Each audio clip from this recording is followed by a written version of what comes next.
সবাই কেমন আছেন? আশা করি সবাই ভালো আছেন।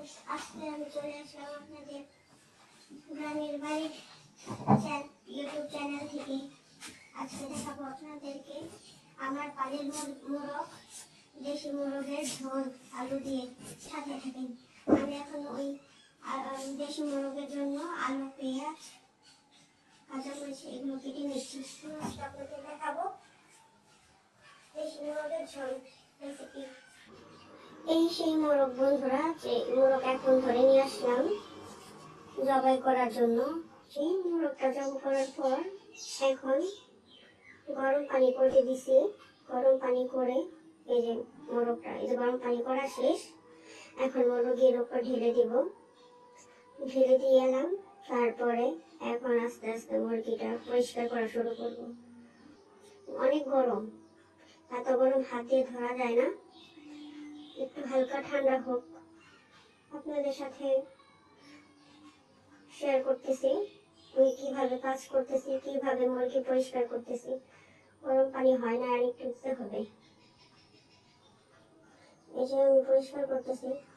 আসলে দেশি মুরগির ছালটা অনেক মজা লাগে, এর জন্য দেশি মুরগির ছালটা রাখবো। এর জন্য গরম পানি করে মুরগিটা পরিষ্কার করতেছি। গরমের জন্য ধরা যাইতেছে না, তারপরেও করতে হবে আস্তে আস্তে করে। পরিষ্কার করতেই হবে, তা না হলে পরে বেশি গরম হয়ে গেলে এটার ছাল উঠে যাবে, ঠান্ডাটা রেখে দেব। তার জন্য সব করে আস্তে আস্তে করে উঠাইতেছি। আস্তে আস্তে করতে হবে, বেশি জোরে তাড়াহুড়া করে করলে এই যে প্রায় হয়ে আসছে আমার মুরগি বাছা। পানি দিয়ে ভালো করে অর্ধেক পরিষ্কার করে ধুয়ে নিয়ে নিলাম। ডলে ডলে ধোয়ার পর বাকি ময়লা যেটা থাকে পরে ডলে আর একটু টেনে টেনে পরিষ্কার করে নেবো, ধুয়ে নেব। আগে ভালো করে ধুয়ে নিই। ধোয়া হয়ে গেছে আমার। এখন বাকি ময়লাটুকু পরিষ্কার করে নেব। পরিষ্কার করে না নিলে পড়তে ভালো হবে না, বড় বড় ময়লাগুলো ভেসে থাকবে। ময়লাগুলো পরিষ্কার করে নিলাম। আমার পরিষ্কার করা হয়ে গেছে। এখন মুরগিটা হালকা করে একটু পুড়ে নেব, যাতে ছোট ছোট ভাউতা পশমগুলা যেগুলা আছে ওগুলা পরিষ্কার করে হয়ে যায়, করতে পারি সুন্দর করে সহজে। পুড়ে ফেলবো এখন ভাউতা পশমগুলা। পরবর্তী সময়ে এটা ধুয়ে নিলাম।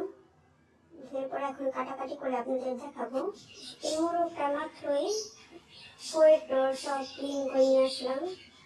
এখন আপনাদের সাথে শেয়ার করবো। দেশি মোরগ তো অনেক শক্ত, কাটাকাটি করার সময় হাড্ডিগুলো কাটতে চায় না, কাটতে গেলে কষ্ট হয়। এগুলো কাটাকাটি করাও কষ্ট হয় একটু, তারপরেও রান্না করে খেতে খুবই মজা লাগে। শেষ বন্ধুরা, চলুন মুরগির মাংসটা সুন্দর করে ধুয়ে মশলা দিয়ে দিচ্ছি মরিচের গুঁড়া, হলুদের গুঁড়া, ধনিয়ার গুঁড়া, মশলাটা দেওয়ার পর ভাজা ভাজা করে দেবো। মশলাটা কষাই দেবো পানি দিয়ে। পানি দেওয়ার পর মশলাটা কষাই নেবার দিয়ে দেবো লবণ। মশলাটা কষানো হয়ে গেলে পরে মাংস দিয়ে দেবো। মশলাটা কষানো হয়ে গেছে, এখন দিয়ে দেব গরম মশলার গুঁড়া, গরম মশলার গুঁড়া হবে।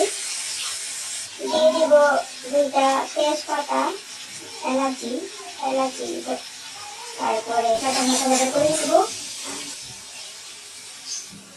দিয়ে দেবো এই যে দেশি মোরগের মাংসটা এখন দিয়ে দেব মশলার মধ্যে। দিয়ে দিলাম দেশি মোরগের মাংস। মাংসটা হয়ে গেলে মাংসটা কষাই নেব সুন্দর করে মশলা দিয়ে। পরিমাণ মতো লবণ দিয়ে মাংসটা ঢেকে দিলাম। মাংসটা সুন্দর করে রান্না হোক, সেদ্ধ হোক, তারপর আপনাদের দেখাবো কষানোর পর। মাংসটা আধা কষানো হয়ে গেলে এর সাথে আলু দিয়ে দেব। আলু দেওয়া হয়ে গেলে এরপর মাংসটা আরেকটু সুন্দর করে নেড়ে দিয়ে ঢাকনি দিয়ে ঢেকে দিব কষানোর জন্য। এবার মাংসটা সিদ্ধ হওয়ার জন্য তরকারিতে ঝোল দিয়ে দিব, পানি দিয়ে দিব। এখন মাংস সিদ্ধ হবে, আলু সিদ্ধ হবে। কষানো হয়ে আসছে, ঝোলটা শুকাই দিয়ে তারপরে আবার ঝোল দেবো। কিছুক্ষণ পর আপনাদের পরিবেশন করে দেখাবো।